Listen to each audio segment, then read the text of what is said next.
আসসালামু আলাইকুম। তো এসএসসি 2025 ব্যাচ তোমাদের জন্য আজকে একটি এমসিকিউ নিয়ে আসছে। সেটা হচ্ছে আমাদের যে বৃত্ত আছে সে অধ্যায়, ঠিক আছে। তো আমরা চলো সমাধানটা শুরু করি। তো আমাদের এখানে দেওয়া আছে যে একটা বৃত্ত দেওয়া আছে, বৃত্তের ভিতরে একটা ত্রিভুজ দেওয়া আছে, ঠিক আছে। তো যাই হোক, আমাদের এই বৃত্ত রিলেটেড যে জিনিসগুলো আছে সেগুলো জানতে হবে। তো আমাদের একটা বৃত্ত অঙ্কন করি।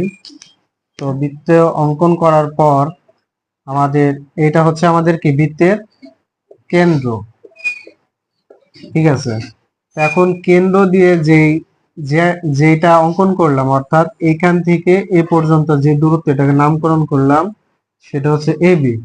তো এবি এর নাম হবে কি ব্যাস। অর্থাৎ ব্যাস চিনবা কিভাবে? যদি কেন্দ্র দিয়ে আমরা যে ব্যাসার্ধটা টানলাম সেটার নাম হচ্ছে ব্যাস। আর এই কেন্দ্রকে আমরা ও চিহ্নিত করলাম, অর্থাৎ ও এ অথবা ও বি কে আমরা বলবো ব্যাসার্ধ, ঠিক আছে। তো এখন কেন্দ্র বাদে যে মানগুলো আসবে এটার নাম ধরলাম সি আর ডি। তো কেন্দ্র বাদে যে আমরা রেখাটা বা অঙ্কন করলাম সেটার নাম হবে কি জ্যা হবে, ঠিক আছে। সেটার নাম হচ্ছে জ্যা।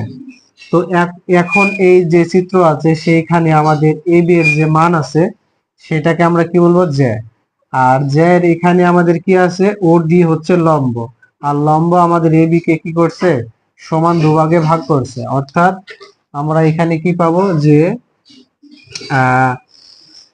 এডি প্লাস বিডি সমান আমরা লিখতে পারবো কি এবি। অর্থাৎ অর্থাৎ এখানে আমাদের আসবে কি যে এডি ইকুয়াল বিডি।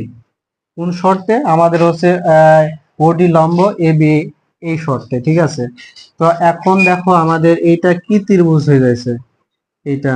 এটা ত্রিভুজ চেনার উপায় হচ্ছে এখানে দেখো আমাদের একটা কি আছে সমকোণ, অর্থাৎ এক সমকোণ। কারণ এক সমকোণ থাকলে এটা সমকোণী ত্রিভুজ হয়। আর সমকোণী ত্রিভুজের ক্ষেত্রে আমাদের তিনটা বাহু আছে, সেটা হচ্ছে কি এখানে যদি আমরা কোণ বিবেচনা করি তাহলে এটা হবে আমাদের ভূমি, এটা হবে লম্ব, আর এটা হবে কি অতিভুজ। এখন এই সমকোণী ত্রিভুজের ক্ষেত্রে যে আমাদের পিথাগোরাস যে উপপাদ্য দিয়েছে সেটা কি যে অতিভুজ স্কয়ার সমান লম্ব স্কয়ার প্লাস কি ভূমি স্কয়ার, ঠিক আছে। তো এখন আমাদের দেখো আমাদের মান দেওয়া আছে কার যে মান দেওয়া আছে হচ্ছে অতিভুজ 4 স্কয়ার, লম্বর মান দেওয়া আছে কত, এই যে এটা লম্ব 3 সি স্কয়ার প্লাস ভূমি, ভূমি হচ্ছে কোনটা আমাদের হচ্ছে এই যে পর্যন্ত এডি। অর্থাৎ এডি আমরা বসাই দিই এডি স্কয়ার। তো এখন আমরা ক্যালকুলেশন করি। তো 4 কে স্কয়ার করলে 16, 3 কে স্কয়ার করলে 9, আর এডি আমরা রেখে দিলাম। তো আমরা এখন কি করব, আমাদের যে মানটা বের করতে সেটা সবসময় বাম পাশে নিয়ে আসতে হবে। তো আমরা পুরা এই জিনিসটাকে আমরা এই পাশে নিয়ে আসলাম আর 16 কে এই পাশে দিলাম।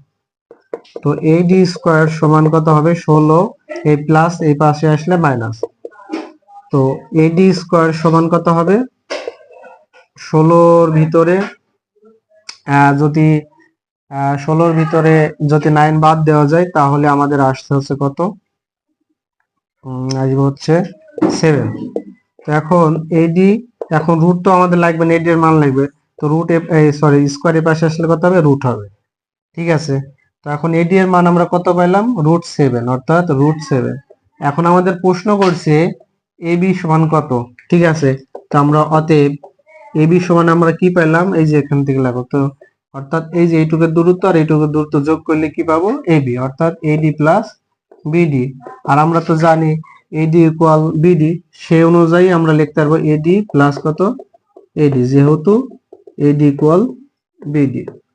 তো এডি এর মান √7 পেলাম আর এডি এর মানও √7। কয়টা রুট হলো 2√7, ঠিক আছে।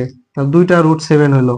এখন আমাদের যদি উত্তর এটা থাকে এটা দিবা, আর যদি উত্তর এটা না থাকে ক্যালকুলেট করে যেটা আসবে সেটা হবে আমাদের অ্যান্সার, ঠিক আছে। আশা করি বুঝতে পারছো। যদি না বুঝতে পারো তাহলে কমেন্টে জানাই দিবা। তোমাদের পরীক্ষার জন্য শুভকামনা রইল। আল্লাহ হাফেজ।